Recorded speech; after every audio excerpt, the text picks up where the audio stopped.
ओम शांति। आज की तारीख है 4 अगस्त 2020। साकार महावाक्य बाबा के मीठे बच्चे।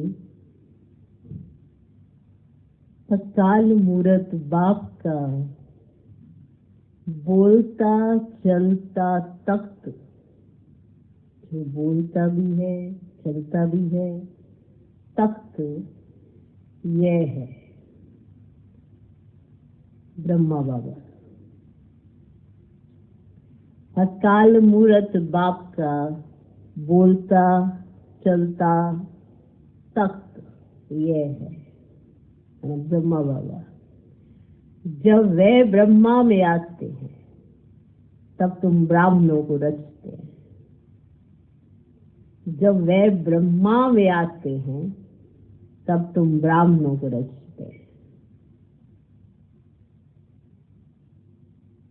बाबा कहते मीठे बच्चे, अकाल मूरत बाप का बोलता चलता तख्त यह है ब्रह्मा बाबा। जब वे ब्रह्मा में आते हैं तब तुम ब्राह्मणों को रचते हैं। आज का प्रश्न,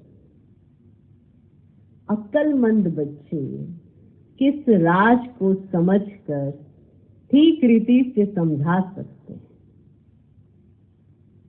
अक्लमंद बच्चे किस राज को समझकर ठीक रीति से समझा सकते हैं? ना कौन सा राज अक्लमंद बच्चों ने समझ लिया तो वो ठीक रीति से दूसरे को समझा सकते हैं।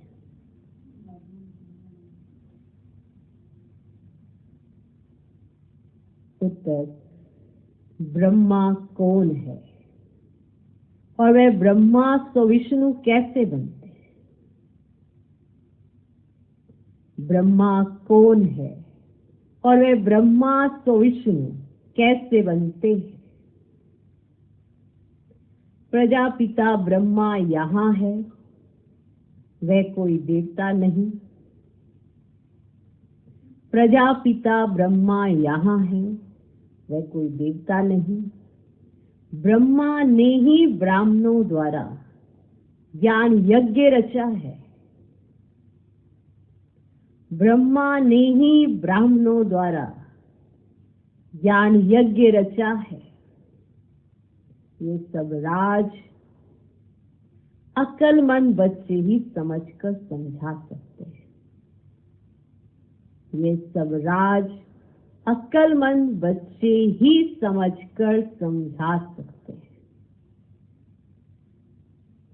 घोड़े सवार और प्यादे तो इसमें मूझ जाएंगे। घोड़े सवार और प्यादे तो इसमें मूझ जाएंगे। ओम शांति। भक्ति में महिमा करते हैं एक की, महिमा तो गाते हैं ना, परंतु ना उनको जानते हैं, ना उनके यथार्थ परिचय को जानते हैं, ना उनको जानते हैं, ना उनके यथार्थ परिचय को जानते हैं। अगर यथार्थ महिमा जानते तो वर्णन जरूर करते हैं। ना उनको जानते, ना उनके यथार्थ परिचय को जानते, और अगर यथार्थ महिमा जानते तो वर्णन जरूर करते। तुम बच्चे जानते हो ऊंच से ऊंच है भगवान, चित्र मुख्य है उनका, ब्रह्मा की संतान भी होंगी ना। तुम सब ब्राह्मण ठहरे, ब्राह्मण। ब्रह्मा को भी ब्राह्मण जानेंगे और कोई नहीं जानते। ब्रह्मा को भी ब्राह्मण जानेंगे और कोई नहीं जानते, इसीलिए मूंझते हैं। ये ब्रह्मा कैसे हो सकता? ब्रह्मा को दिखाया है सूक्ष्म वतनवासी। अब प्रजापिता सूक्ष्म वतन में हो ना सके, वहां रचना होती नहीं। इस पर तुम्हारे साथ बहुत वाद विवाद भी करते हैं ना। समझाना चाहिए, ब्रह्मा और ब्राह्मण है तो सही ना, है तो सही ना।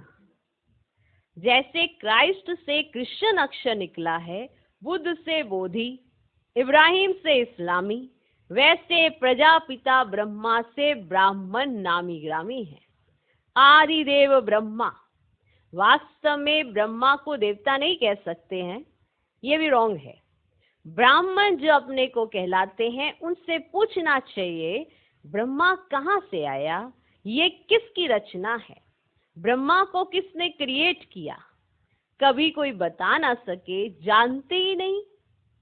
ये भी तुम बच्चे जानते हो, शिव बाबा का जो रथ है जिसमें प्रवेश करते हैं, ये है ही वो जो आत्मा श्री कृष्ण प्रिंस बना था। ये वो है, वो पहले नंबर की आत्मा जो श्री कृष्ण प्रिंस बना था। 84 जन्मों के बाद ये ब्रह्मा बाबा माना आकर बने हैं। जन्म पत्री का नाम तो इनका अपना अलग होगा ना, क्योंकि हैं तो मनुष्य ना। फिर इनमें प्रवेश करने से इनका नाम ब्रह्मा रख देते हैं। ये भी बच्चे जानते हैं वही ब्रह्मा विष्णु का रूप है, नारायण बनते हैं ना। 84 जन्मों के अंत में भी साधारण रथ है ना। ये सब, ये शरीर जो है आपका, ये सब आत्माओं के रथ हैं। आप सबके पास जो शरीर है, ये शरीर सब आत्माओं के रथ हैं। आप आत्मा का ये रथ है शरीर। अकाल मूर्त का बोलता चलता तख्त है। सिख लोगों ने फिर वह तख्त बना दिया है, उनको अकाल तख्त कहते हैं। ये तो अकाल तख्त सब है, आत्माएं सब अकाल मूर्त हैं। ऊंचते ऊंच भगवान को ये रथ तो चाहिए ना। रथ में प्रवेश हो, बैठ नॉलेज देते हैं, उनको ही नॉलेजफुल कहा जाता है। रचता और रचना के आदि मध्य अंत की नॉलेज देते हैं। नॉलेजफुल का अर्थ कोई अंतर्यामी व जानी जाननहार नहीं है कि आप सोचें। नॉलेजफुल का अर्थ है कि उनको नॉलेज है सारी चीजों की। नॉलेजफुल का अर्थ किसी अंतर्यामी जानी जाननहार से नहीं लगता है कि वो सबके अंदर को बैठ के जानते हैं। ये नॉलेजफुल का अर्थ नहीं है। सर्वव्यापी का अर्थ दूसरा है, जानी जाननहार का अर्थ दूसरा है। मनुष्य तो सबको मिलाकर जो आता सो कहते जाते हैं। अभी तुम बच्चे जानते हो, हम सब ब्राह्मण ब्रह्मा की औलाद हैं। हमारा कुल सबसे ऊंच है। वो लोग देवताओं को ऊंच रखते हैं क्योंकि सतयुग आदि में देवता हुए हैं। प्रजापिता ब्रह्मा की औलाद ब्राह्मण होते हैं। ये कोई नहीं जानते सिवाय तुम बच्चों के। उनको पता भी कैसे पड़े, जबकि ब्रह्मा को सूक्ष्म तन में समझ लेते हैं। वे जिस्मानी ब्राह्मण अलग हैं जो पूजा करते हैं, धामा खाते हैं। तुम तो धामा आदि नहीं खाते हो। ब्रह्मा का राज अभी अच्छी रीति समझाना पड़ता है। बोलो और बातों को छोड़, बाप जिससे पति से पावन बनना है, पहले उनको तो याद करो। बाकी सब बातों में जाकर जो मेन बात है उसको ना भूल जाओ ना। फिर ये बातें भी समझ जाएंगे। जब आपने बाप को समझ लिया तो बाकी सब बातें आपको समझ में आ जाती है। थोड़ी बात में संशय पड़ने से बाप को ही छोड़ देते हैं।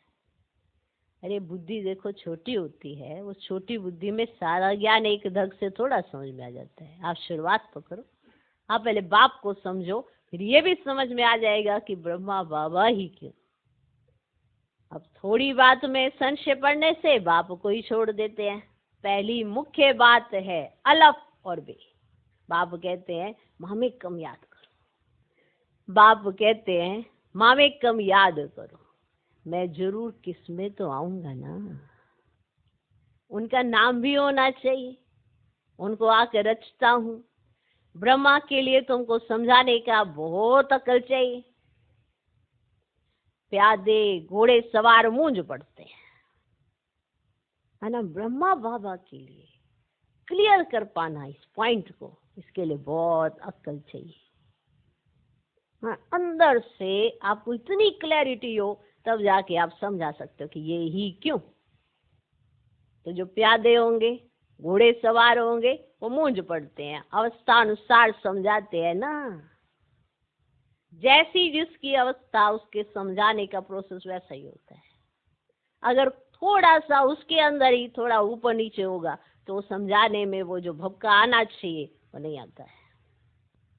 तो अवस्था अनुसार समझाते हैं ना। प्रजापिता ब्रह्मा तो यहाँ है, ब्राह्मणों द्वारा ज्ञान यज्ञ रचते हैं, तो जरूर ब्राह्मण ही चाहिए ना।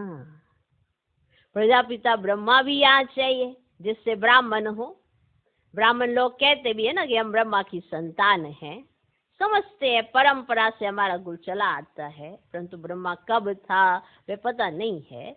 अभी तुम ब्राह्मण हो, ब्राह्मण वे जो ब्रह्मा की संतान हो। वे तो बाप की ऑक्यूपेशन को जानते ही नहीं। भारत में पहले ब्राह्मण ही होते हैं, भारत में पहले ब्राह्मण ही होते हैं। ब्राह्मणों का है ऊंच से ऊंच कुल। वे ब्राह्मण भी समझते हैं हमारा कुल जरूर ब्रह्मा से ही निकला होगा, परंतु कैसे, कब, कहाँ, वे वर्णन नहीं कर सकते हैं। तुम समझते हो।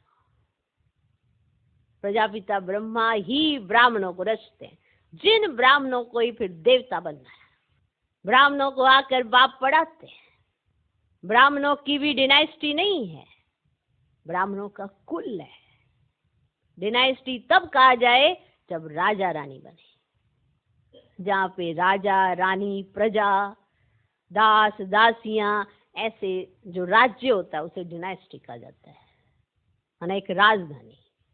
अब ये क्या है, कुल है, जहाँ पे सबसे बड़ा बाप, उससे नेक्स्ट ब्रह्मा बाबा और हम बच्चे, बस माँ बाप बच्चे, ये कुल है। इसलिए अभी सारे कुल आपको मालूम ही है। तो ब्राह्मणों का कुल है। डिनाइस्टी तब कहा जाए जब राजा रानी बने, जैसे सूर्यवंशी डिनाइस्टी। तुम ब्राह्मणों में राजा तो बनते नहीं। वे जो कहते हैं कौरव और पांडवों का राज्य था, दोनों रोंग है। राजा ही तो दोनों को नहीं है, ना कौरवों के पास राजा ही है ना पांडवों के पास। प्रजा का प्रजा पर राज्य है, उनको राजधानी नहीं कहेंगे। ताज है ही नहीं, है किसके सिर पे अभी ताज? देखो बाबा ने समझाया था, पहले डबल सेट ताज भारत में थे, फिर सिंगल ताज। इस समय तो 9 ताज, कोई ताज नहीं है। ये भी अच्छी रीति सिद्ध कर बताना है। जो बिल्कुल अच्छी धारणा वाला होगा ना, वे अच्छी रीति समझा सकेंगे। जो बिल्कुल अच्छी धारणा वाला होगा वे अच्छी रीति समझा सकेंगे। ब्रह्मा पर ही जास्ती बात समझाने की होती है, विष्णु को भी नहीं जानते, यह भी समझाना होता है। वैकुंठ को विष्णुपुरी कहा जाता है, अर्थात लक्ष्मी नारायण का राज्य था। कृष्ण प्रिंस होगा तो कहेंगे ना हमारा बाबा राजा है। ऐसे नहीं कि कृष्ण का बाप राजा नहीं हो सकता। कृष्ण प्रिंस कहलाया जाता है तो जरूर राजा के पास जन्म हुआ है ना। अब कृष्ण प्रिंस है तो राजा के घर में ही तो जन्म होगा ना, तभी तो प्रिंस बनेगा। अब साहूकार पास जन्म ले तो प्रिंस थोड़े ही कहलाएंगे। राजा के पद और साहूकार के पद में रात दिन का फर्क हो जाता है। कृष्ण के बाप राजा का नाम ही नहीं है। कृष्ण का कितना नाम वाला है, बाप का ऊंच पद नहीं कहेंगे, वह सेकंड क्लास का पद है, जो सिर्फ निमित्त बनते हैं श्री कृष्ण को जन्म देने। ऐसे नहीं कि श्री कृष्ण की आत्मा से वह ऊंच पड़ा हुआ है इसीलिए श्री कृष्ण के बाप बने, नहीं। ऐसे नहीं कि श्री कृष्ण की आत्मा से वह ऊंच पड़ा हुआ है, नहीं। श्री कृष्ण ही तो फिर नारायण बनते हैं, बाकी बाप का नाम ही गुम हो जाता है जरूर ब्राह्मण, परंतु पढ़ाई में श्री कृष्ण से कम है। माना वो भी ब्राह्मण रहे और श्री कृष्ण को जो पीछे है वो ब्रह्मा है ना। तो ब्रह्मा की संतान ब्राह्मण, तो पहले ब्राह्मण होना चाहिए ना वो। ओके, परंतु पढ़ाई में श्री कृष्ण से कम है। श्री कृष्ण की आत्मा की पढ़ाई अपने बाप से ऊंच थी, तब तो इतना नाम होता है। श्री कृष्ण का बाप कौन था ये जैसे किसको पता नहीं, आगे चल मालूम पड़ेगा।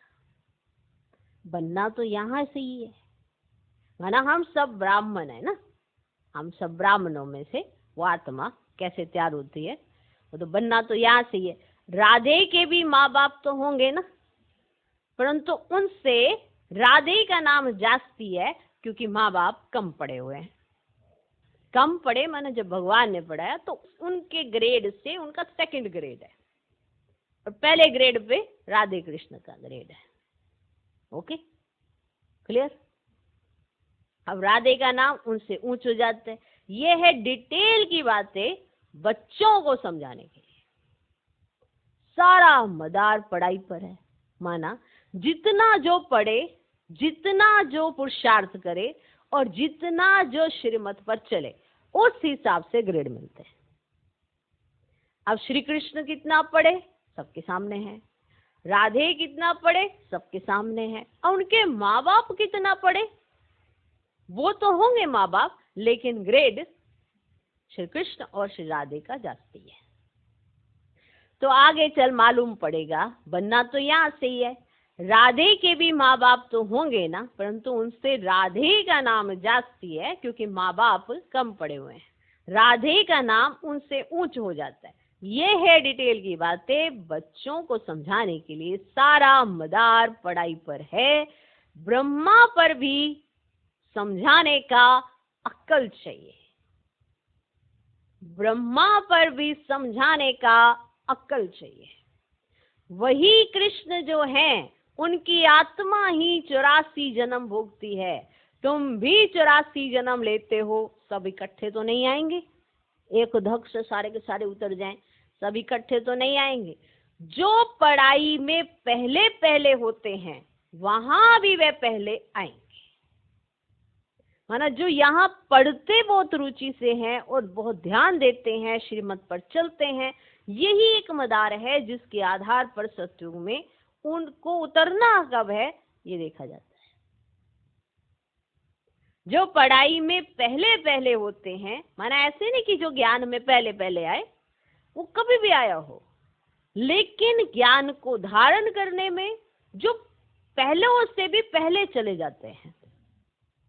ओके, जो पहले हैं उनसे भी जो पीछे भी आए वो पहले चले जाते हैं, क्योंकि हर बात में उनका समर्पण जो है वो नंबर 1 होता है।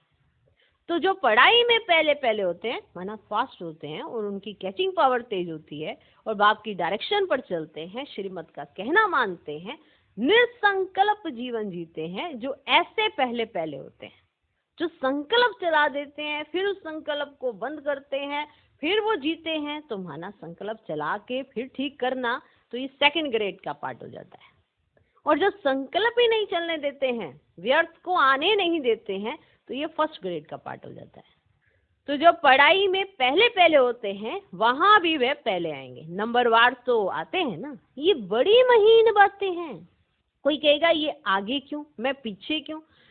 ज्ञान मार्ग में किसी के आगे या पीछे होने का आधार कोई और नहीं, उसका स्वयं का पुरुषार्थ होता है।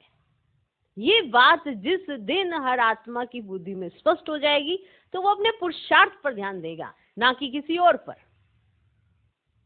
और जो किसी और पर ध्यान देते हैं वो अपना पुरुषार्थ करने से रुक जाते हैं। ये बड़ी महीन बातें हैं।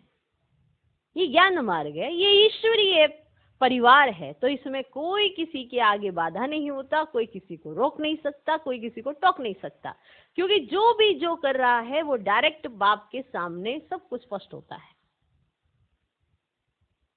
तो ये बड़ी महीन बातें हैं। कम बुद्धि वाले तो धारणा कर ना सके, वो किसी और ही झमेले में उलझे हुए रहते हैं, क्योंकि कम बुद्धि है, और कम बुद्धि से वो किसी चीज को परखने की कोशिश करते हैं और संशय बन जाता है उनका, इसीलिए उनको धारणा भी कम होती है। तो कम बुद्धि वाले तो धारणा कर ना सके, नंबरवार जाते हैं, तुम ट्रांसफर होते हो नंबरवार। कितनी बड़ी क्यू है जो पिछाड़ी में जाएगी। नंबरवार अपने अपने स्थान पर जाकर निवास करेंगे, सबका स्थान बना हुआ है। तो आज डिटेल में समझानी मिल रही है तो हम भी आपको डिटेल में बता देते हैं कि परम धाम घर में सबका अपना अपना एक स्थान है, वो बना हुआ है। खिंच के नीचे से आत्मा उसी स्थान पर बैठेगी और उसी के लेवल की आत्मा वो अपने आप को तैयार करेगी और वहां जाके सेट हो जाएगी। सेट ज्यादा देर के लिए होती है, थोड़ी देर के लिए होती है, वो भी उसका पुरुषार्थ है ना। जबरदस्त, कितनी महीन बातें। सबका स्थान बना हुआ है, यह बड़ा वंडरफुल खेल है, परंतु कोई समझते नहीं है। इनको कहा जाता है कांटों का जंगल। यहाँ सब एक दो को दुख देते रहते हैं, माना कोई बात हो ना हो तब भी पिंच करते रहेंगे, दुख देते रहेंगे एक दूसरे, क्योंकि कांटों का जंगल है। वहां तो नेचुरल सुख है, यहाँ है आर्टिफिशियल सुख। वहां किसी की वृत्ति खराब नहीं, किसी की दृष्टि खराब नहीं, किसी का सोचना खराब नहीं। ये एक नेचुरल सुख है और यहाँ है आर्टिफिशियल सुख। पहले कुछ विचित्र सोच रहे थे, फिर उसी को ठीक करते हैं। ये विचित्र सोचते ही क्यों हैं? जो उसी को ठीक करने के लिए मेहनत करनी पड़े। खराब करो ही नहीं जो उसको ठीक करना पड़े।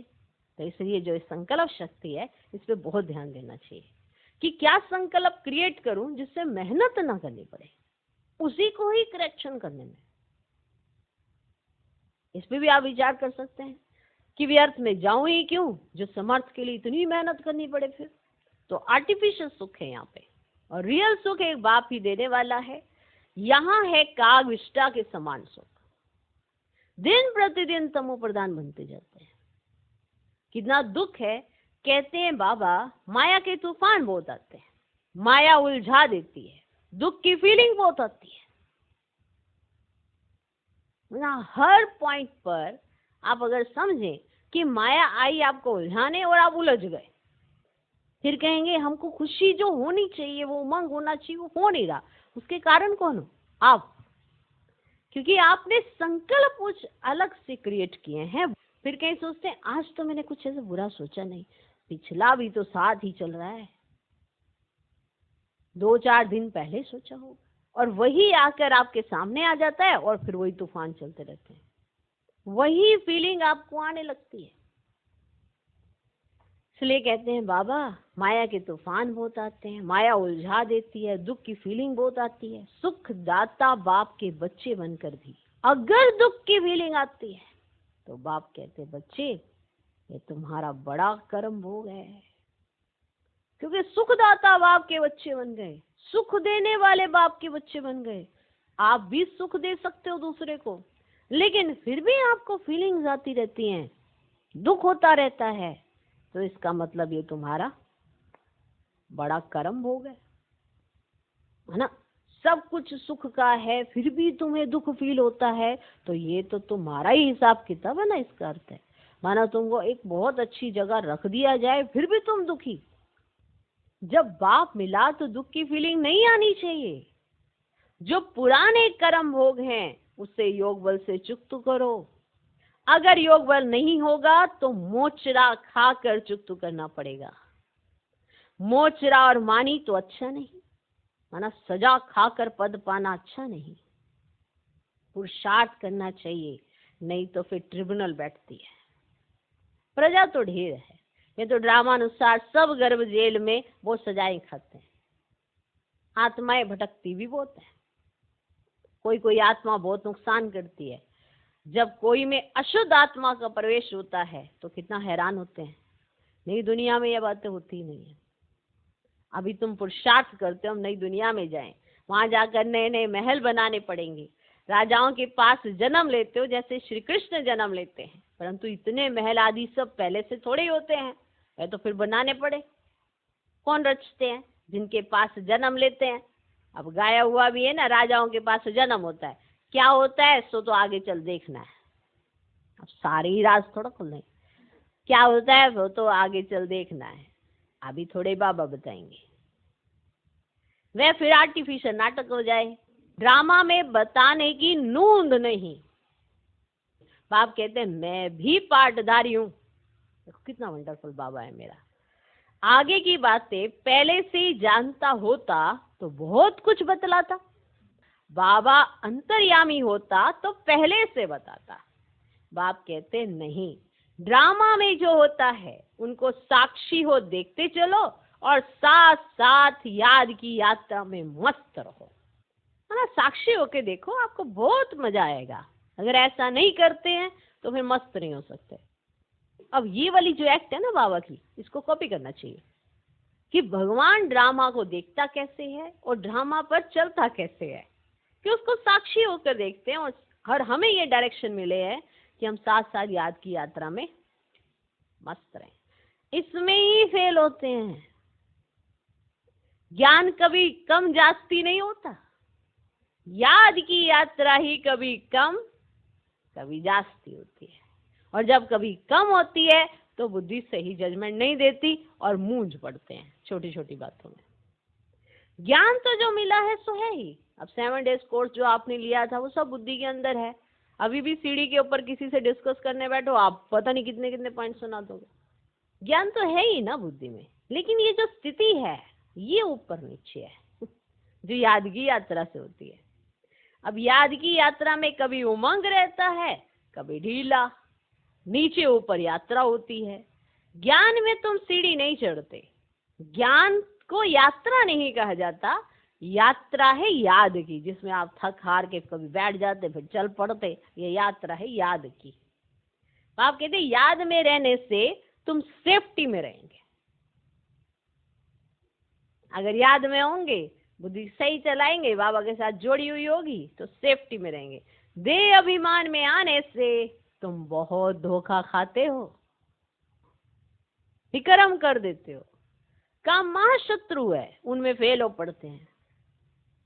क्रोध आदि की बाबा इतनी बात नहीं करते।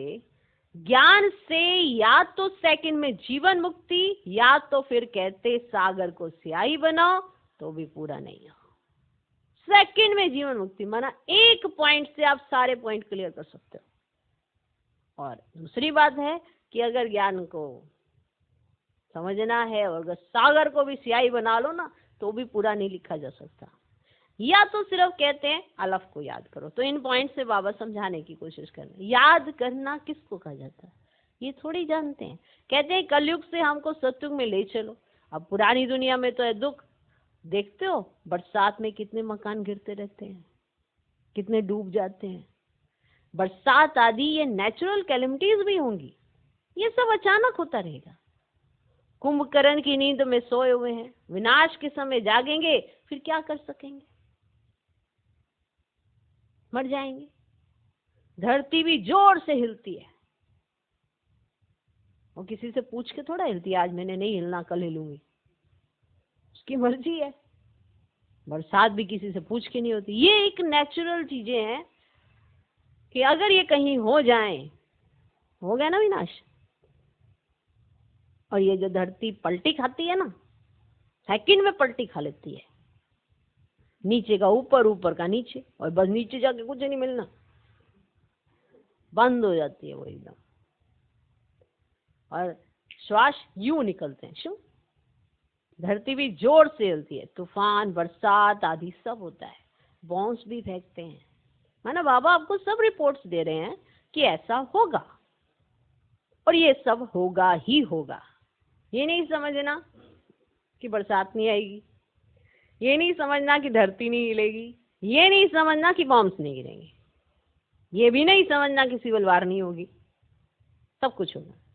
बॉम्ब्स भी फेंकते हैं, परंतु यहाँ एडिशन है एक चीज की, वो है सिविल वार।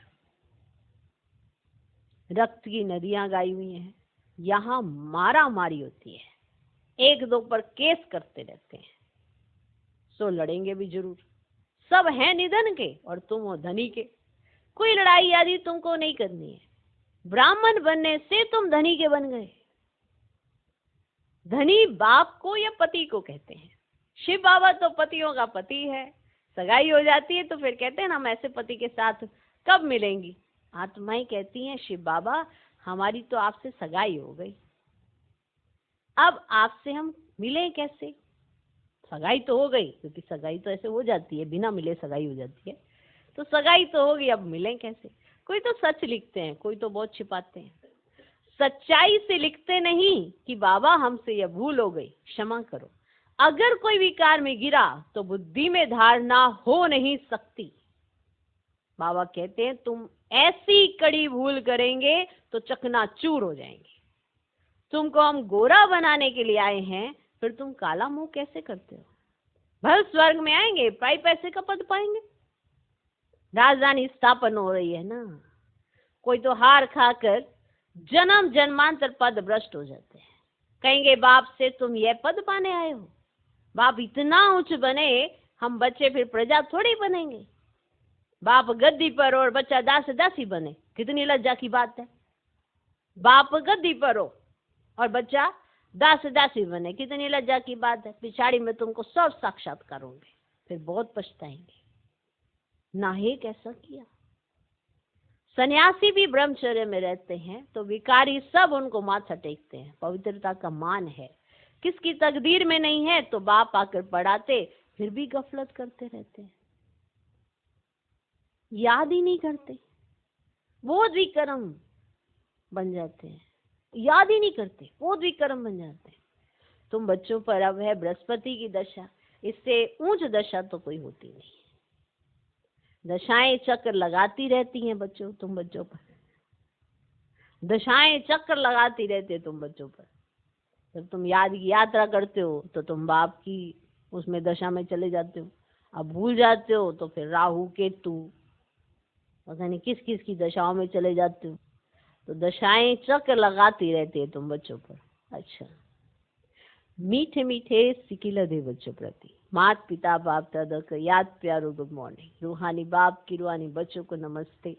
हम रूहानी बच्चों की भी रूहानी बाप को नमस्ते नमस्ते नमस्ते।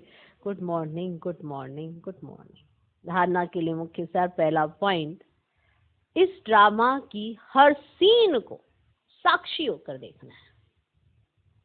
इस ड्रामा की हर सीन को साक्षी होकर देखना है। एक बाप की याद में मस्त रहना है, एक बाप की याद में मस्त रहना है।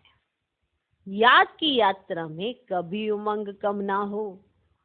दूसरा पॉइंट, पढ़ाई में कभी गफलत नहीं करना, पढ़ाई में कभी गफलत नहीं करना। अब देखो, पढ़ाई करनी है, ध्यान से पढ़ो, प्रैक्टिकल धारण करो, गफलत नहीं करो, बस आप ऐसे करो तो अपनी उस तकदीर बनाने के लिए पवित्र जरूर बनना है।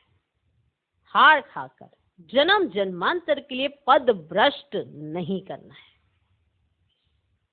हार खाकर जन्म जन्मांतर के लिए पद भ्रष्ट नहीं करना है। देखो, बच्चे को कहा जाता है अभी पढ़ ले लिख ले और फिर सारी जिंदगी आराम करना, तो वही हिसाब है कि संगम पर पढ़ लो लिख लो, भगवान जो कहे वो कर लो, फिर सारे कल्प आराम करना।